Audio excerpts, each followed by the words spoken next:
Each MMO nowadays has it, mounts. You have different kind of horses, sometimes a helicopter, all sorts of dragons, raptors, spears and much more. But in Throne of Liberty, we don't have mounts. Shocking, right?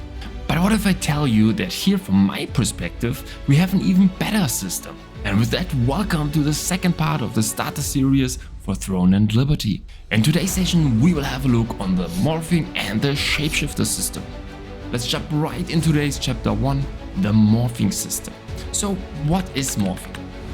Morphing allows your character to transform into an animal, to speed up on land, glide through the air, and swim through the water. So instead of calling your mount like you do in other MMOs, you are transforming your character into different kind of animals to get your bonuses like additional movement speed or flying abilities.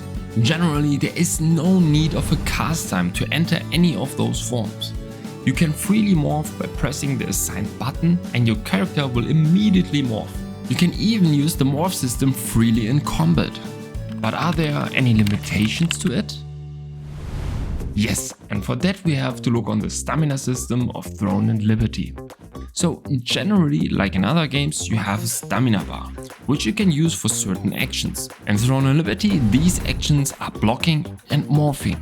Today we will focus on how morphing impacts the stamina. And in the next session we will have a look onto blocking. So let's have a look for what you are losing stamina in the different forms, starting with the land form. So here you will always lose constant stamina while you are morphing in combat. Stamina fills slowly back up when you stop morph or you are not in combat anymore. In addition, you need about 20% stamina to get initially into the morph. So if you drain all your stamina, you need to wait till your stamina bar is yellow again. Then you can immediately morph again.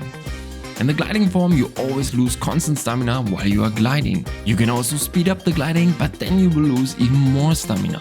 In addition, you can also flap with your wings to fly a little higher to be able to glide a little longer. But this again will cost you about 30% of your stamina. As soon as your stamina is empty, you will slowly fly down. And last we have the swimming morph. But here are generally no limitations. You don't need any stamina here. So what I like about the system so much is that it integrates really well into your gameplay and makes everything feel really fluid. Because you will also use the morphing system in many boss fights for PvE and also in battlefields and PvP. From my perspective, just a really well designed system. Of course, you will also have your all type of cool looking skins. These skins can be farmed in the open world, earned by side quests, but of course partly also bought in the shop. Generally, there are no benefits of having a certain skin, except for the turtle skins for swimming, which makes you immune to lava. But that's so far the only exception. So the skins don't bring a direct benefit, but through collecting skins you will earn so-called growth points, which will be automatically be used to level up the respective morph. So through collecting all kinds of different skins, you will level up all of your morphs and will get benefits like morph acceleration rate and stamina cost efficiency. Okay, but that's it, all you need to know for the morphing system. Let's come to the second chapter, the shapeshifting system. So what is shapeshifting? The shapeshifting system lets you allow to transform into different monsters like a skeleton soldier, an orc or a spider. In this form you cannot jump or fight, you can only walk around with it. So what can we do then with it? First of all, it looks damn fucking cool. And secondly, each of these monsters belong to a certain species. If you walk into an area where those kind of species are, they won't attack you.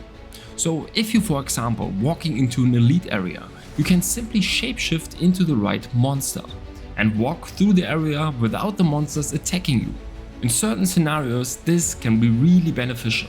Of course, you have to farm and earn you those kind of shapeshifts again. So all of these can be earned through different side quests. Okay, but that's it, all you need to know about both of these systems. I really like those and think that they are really well integrated into the game. If you've learned something today, I would really appreciate a thumbs up, and if you don't want to miss the next episode, feel free to subscribe. Thank you and see you all soon.